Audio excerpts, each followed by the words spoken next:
क्या आपने कभी सोचा है, अगर पूरी जमीन पानी में डूब जाए तो क्या होगा?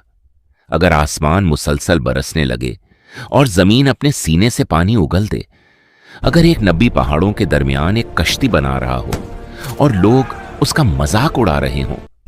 यह सिर्फ एक तूफान की कहानी नहीं, यह ईमान और इनकार की जंग है। यह सब्र और सरकशी का फैसला कुन लम्हा है। आज हम चलते हैं हजारों साल पीछे, हजरत नूह अलैहिस्सलाम के दौर में, जहां एक कश्ती बनी और पूरी इंसानियत की तकदीर बदल गई। हजरत नूह अलैहिस्सलाम का वाकया इस्लामी तारीख का एक अजीम और फैसला कुन बाब है। कुरान मजीद में उनका जिक्र बार बार आता है। ये वो नबी हैं जिन्होंने तकरीबन 950 साल अपनी कौम को अल्लाह की तरफ बुलाया। सूरह नूह, सूरह हूद, सूरह अल मुमिनून और सूरह अल कमर में इस वाक़ये की तफसील मिलती है।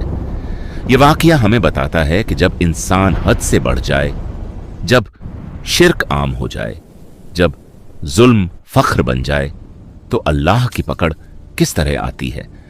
लेकिन यह कहानी सिर्फ अजाब की नहीं, बल्कि ईमान की बका की कहानी है। वक्त गुजरता गया, नस्लें बदलती गईं और लोग धीरे धीरे अल्लाह को भूल गए। हजरत नूह अलैहिस्सलाम की कौम बुत परस्ती में डूब चुकी थी। वो अपने बुजुर्गों के नाम पर बनाए गए बुतों को पूजते थे। नूह अलैहिस्सलाम ने दावत दी, ऐ मेरी कौम, अल्लाह की इबादत करो, उसके सिवा तुम्हारा कोई माबूद नहीं।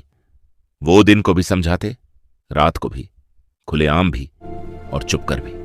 कुरान बताता है कि उन्होंने 950 साल दावत दी, लेकिन ईमान लाने वाले बहुत कम थे। हर गुजरता दिन मजीद इनकार, मजीद मजाक। कौम के सरदार कहते, ये तो हमारी तरह एक बशर है, हम इसकी बात क्यों माने। लेकिन नूह अलैहिस्सलाम की आवाज नहीं रुकी। वो साबित कदम रहे। जब कौम की सरकशी इंतहा को पहुंच गई, नूह अलैहिस्सलाम ने दुआ की, ऐ मेरे रब, जमीन पर काफिरों में से किसी को न छोड़। यह एक मजलूम नबी की दुआ थी और अल्लाह की तरफ से जवाब आया। अब कोई नया ईमान लाने वाला नहीं होगा, अजाब आने वाला है। फिर हुक्म मिला, कश्ती बनाओ। सोचिए, खुश्क जमीन, दूर दूर तक समंदर नहीं। लोग देखते कि एक नबी लकड़ियां जोड़ रहा है, एक अजीम कश्ती तैयार हो रही है। हर दफा जब लोग गुजरते, वो हंसते, मजाक उड़ाते। नूह, क्या अब तुम कश्ती साज बन गए हो? नूह अलैहिस्सलाम ने जवाब दिया, अगर तुम हम पर हंसते हो तो एक दिन हम तुम पर हंसेंगे। कश्ती तैयार हो रही थी और तकदीर करीब आ रही थी। फिर वो लम्हा आया, अल्लाह के वादे का वक्त, जब तन्नूर से पानी उबलने लगे। एक आम चूल्हा और उससे पानी फूट पड़ा। यह इशारा था।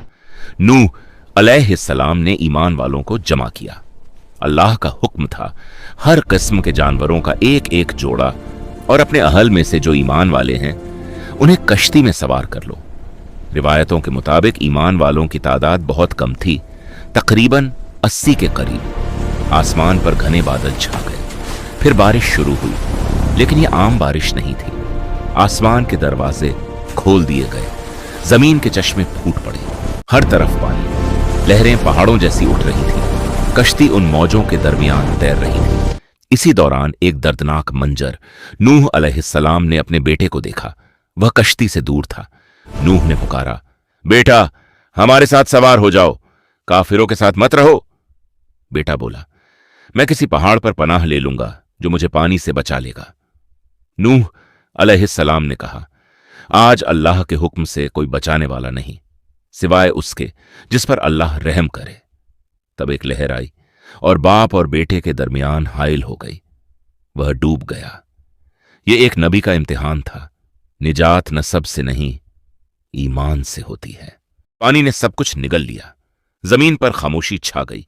इनकार करने वाली कौम मिटा दी गई। फिर अल्लाह का हुक्म आया, ऐ जमीन, अपना पानी निगल ले। ऐ आसमान, रुक जा। पानी उतरने लगा। कश्ती ठहर गई। रिवायतों के मुताबिक कश्ती जूदी पहाड़ पर जाकर ठहरी। खामोशी, गहरी खामोशी। फिर एक नई शुरुआत। नूह अलैहिस्सलाम और ईमान वाले कश्ती से उतरे। यही लोग आने वाली नस्ल की बुनियाद बने। यह सिर्फ एक तूफान नहीं था, یہ انسانی تاریخ کا سب سے بڑا موڑ تھا۔